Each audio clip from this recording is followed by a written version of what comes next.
সব সময় আমরা চেষ্টা করি আমাদের শিক্ষার্থীরা বই পুস্তকের পড়ালেখার পরেও যাতে দেশের শিক্ষাবিদ দেশ বরেণ্য ব্যক্তিত্বদের কাছ থেকে কিছু উপদেশমূলক দিক নির্দেশনামূলক বক্তব্য শুনে জীবনে উপকৃত হতে পারে।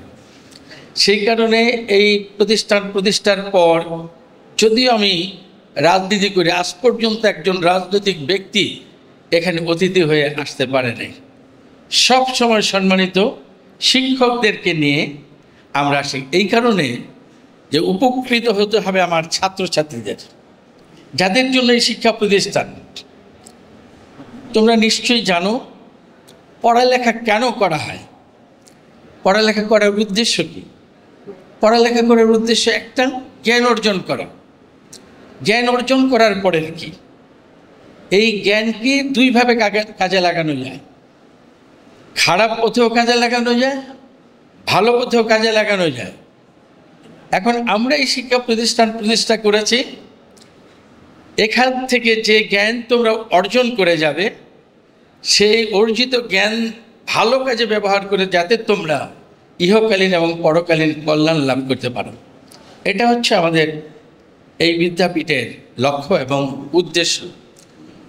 সম্মানিত বিশেষ অতিথি তার বক্তব্যে যে কথাগুলো বলেছে দিক নির্দেশনামূলক, শিক্ষণীয়, আমি বিস্তারিত বলতে পারবো না, সময় নেই। শুধু একটা কথা বলি, তোমাদেরকে একটা সাজেশন দিয়েছেন, নিশ্চয়ই তোমরা তোমাদের নিজেদেরকে ভালোবাসো।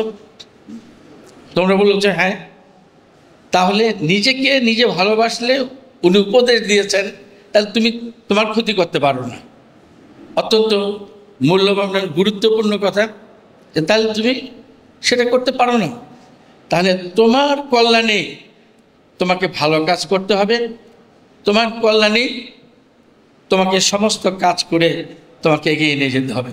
উনি বলছেন পড়ালেখা করে তুমি এমন হবে না কোনো বস্তু বা কোনো মানুষের অনিষ্ট করবে, ক্ষতি করবে।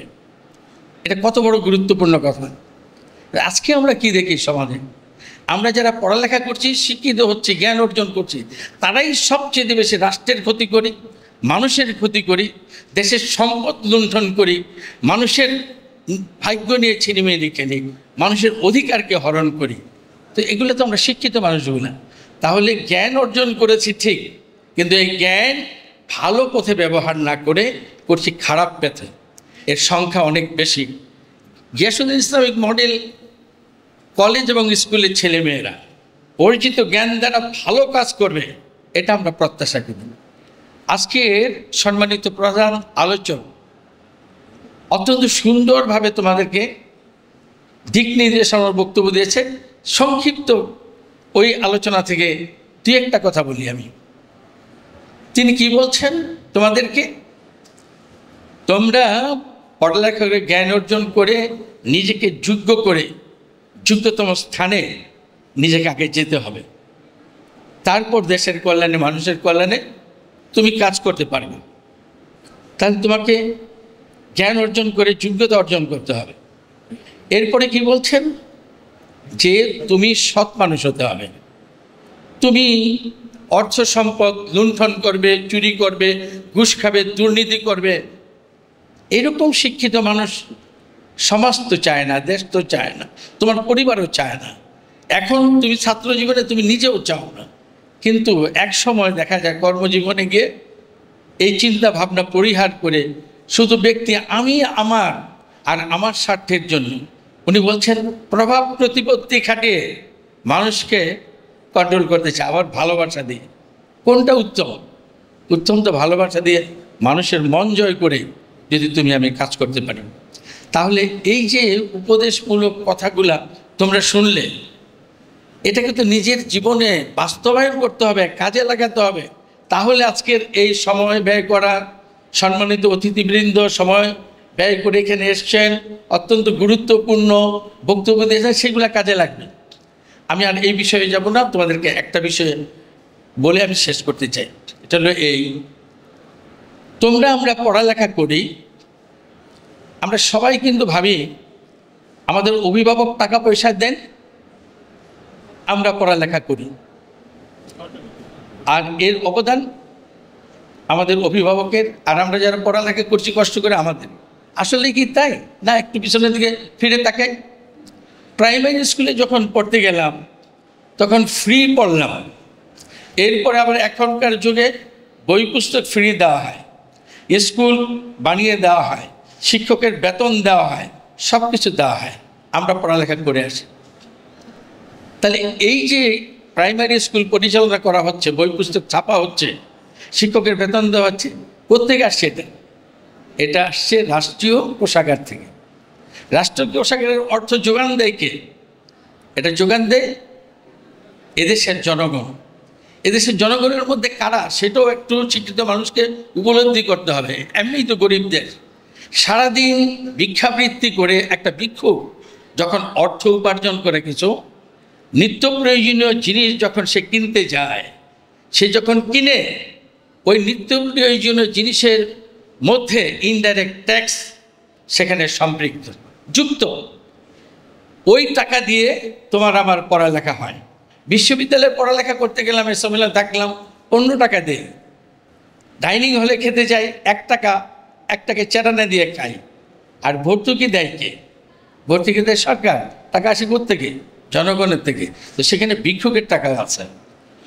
কোনো শিক্ষিত মানুষ বিশ্ববিদ্যালয়ে অধ্যয়ন করে বলতে পারবে না শুধু আমার বাবা মায়ের অভিভাবকের টাকায় আমি পড়ালেখা করে মানুষ হয়েছে। সেখানে এই দেশের সকল স্তরের মানুষের টাকা পয়সা রয়েছে, বিনিয়োগ। তো মনে রাখতে হবে, শিক্ষিত হয়ে এই ঋণ পরিশোধ করার মানসিকতা আমাদের মধ্যে থাকতে হবে। এটা ভিক্ষুকের কাছেও তুমি আমি শিক্ষিত মানুষ ঋণী, এটা মনে রাখতে হবে। গৌরব অহংকার করে চললে হবে না। সেটা কিভাবে আমরা পরিশোধ করব? টাকায় না, অর্জিত জ্ঞান দ্বারা, সেবার মাধ্যমে, দেশের উন্নয়নে, দেশের কল্যাণে, দেশের মানুষের কাজ করে আমরা সেটা পরিশোধ করতে হবে। সেই ঋণ পরিশোধ করতে হবে, এই মানসিকতা থাকতে হবে। অত্যন্ত গুরুত্বপূর্ণ একটা বক্তব্য দিয়েছে, যেটা সবসময় আমি আমার প্রিয় সহকর্মীদের সাথে বলি, ছাত্র অভিভাবকদের সাথে বলি, যে প্রধান বক্তা কি বলেছেন, যে সবচেয়ে বড় কথা গুরুত্বপূর্ণ হলো তোমাদেরকে আমাদেরকে ভালো মানুষ হতে হবে। দিনের পর দিন বাংলাদেশের শিক্ষিত মানুষের হার বাড়ছে। আগে একটা স্লোগান ছিল, যে জাতি বেশি যত শিক্ষিত সেই জাতি বেশি তত উন্নত। কথা সঠিক না? সঠিক না। শিক্ষিত মানুষের সাথে ভালো মানুষের সংখ্যা, ভালো শিক্ষিত মানুষের সংখ্যা বাড়তে হবে। কিন্তু শিক্ষিত মানুষের সংখ্যা বাড়ার সাথে সাথে যদি শিক্ষিত খারাপ মানুষের সংখ্যা বেড়ে যায়, তাহলে এই শিক্ষিত মানুষ দিয়ে দেশের কল্যাণে কী কাজ করা যাবে? দেখো এখন দেশের অবস্থা কি? দেশের অবস্থা কি? কাজে মনে রাখতে হবে, শিক্ষা দীক্ষা লাভ করে জ্ঞান অর্জন করে ভালো মানুষ হতে হবে। এই ভালো মানুষ হওয়ার জন্য কি করতে হবে? নিজের লোভ মোহ ত্যাগ করতে হবে। মহান স্রষ্টার প্রতি অকৃত্রিম বিশ্বাস এবং পরকালের প্রতি বিশ্বাস রাখতে হবে। পবিত্র কোরআনে আল্লাহ বলে দিয়েছেন কোন মানুষ সফল। তুমি আমি পড়ালেখা করেছি, 1-এ পরীক্ষা দিয়েছি, পাশ করেছি, সফলতা। 2-তে এইভাবে এসএসসি পরীক্ষা দিয়ে পাশ করে আসছো, সফলতা। ইন্টারমিডিয়েট পাশ করবে, সফলতা। বড় ডিগ্রি নেবে, সফলতা। চাকরি ক্ষেত্রে তুমি গিয়ে কম্পিটিশন করে চাকরি পাবে, সেখানে সফলতা। সবাইকে মনে রাখতে হবে, চূড়ান্ত সফলতা এগুলা একটাও না, সবগুলা খণ্ডিত। এক একটা ধাপের সফলতা। সবচাইতে বড় সফলতা হলো শেষ বিচারের দিন। শেষ বিচারের দিন মনে রাখতে হবে, যেই দিন মহান স্রষ্টা সার্বভৌমত্বের ক্ষমতার অধিকারী তোমার আমার আমলনামা দেখে বিচার করবে। এই পবিত্র কোরআনে বলা হয়েছে, সেই সফল মানুষ যে নিজেকে জাহান্নামের আগুন থেকে রক্ষা করতে পারল আর জান্নাত লাভ। কি বললাম? যে নিজেকে জাহান্নামের আগুন থেকে রক্ষা করতে পারল, জান্নাত লাভ করল, সেই সফল মানুষ। তো সেই সফল মানুষ হতে হলে জ্ঞান অর্জন করে, অসৎ উপায়ে অর্থ উপার্জন করে, মানুষের হক নষ্ট করে, মানুষের ক্ষতি করে কোনোদিনও সেই সফলতা অর্জন করতে পারা যাবে না। সফলতা অর্জন করতে হলে ঈমান এবং সৎ আমল এই দুটাই হলো মূল বিষয়। আমরা এই Giasuddin Islamic model school and কলেজে পাঠ্য বইয়ের পাশাপাশি তোমাদেরকে সেই বিষয়টা বুঝিয়ে দেওয়ার জন্য আমরা চেষ্টা করি। আল্লাহ তোমাদেরকে ইহকালীন পরকালীন কল্যাণের শিক্ষা দান করুক এবং ইহকালীন পরকালীন কল্যাণ লাভ করো তোমরা। আজকের দিনে এটা আমি মহান আল্লাহর নিকট প্রার্থনা করি। অল্প সময়ের জন্য তোমাদেরকে পেয়েছি, এরপরও এই প্রতিষ্ঠানের সাথে তোমরা তোমাদের সম্পর্ক রাখবে। ইস্টার্ন ইউনিভার্সিটি এগিয়ে এসেছে আমাদের সাথে বন্ধুত্বের সেতু বন্ধন রচনা করার জন্য, তার সাথেও তোমাদের সম্পৃক্ততা যোগাযোগ বাড়বে। পরিশেষে আমি আবারও সম্মানিত প্রধান অতিথি, সম্মানিত প্রধান বক্তা এবং সম্মানিত বিশেষ অতিথি এবং তাদের সহকর্মী যারা এখানে আসছেন সবার কাছে পুনরায় কৃতজ্ঞতা জানাচ্ছি এবং আমি প্রত্যাশা করি যে আমাদের এই কলেজের প্রতি আপনারা দৃষ্টি রাখবেন। আমরা চেষ্টা করব আপনাদের সাথে সম্পর্ক আরও এগিয়ে নেওয়ার জন্য, গভীর করার জন্য।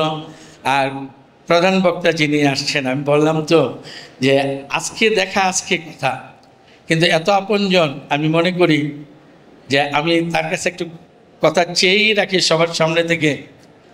আমি কোনো সময় কোনো প্রয়োজনে আপনার শরণাপন্ন হতে পারি, আপনার কাছে একটু সময় চাইব যে সেই সময়টা যাতে পাই কথাবার্তা বলার জন্য।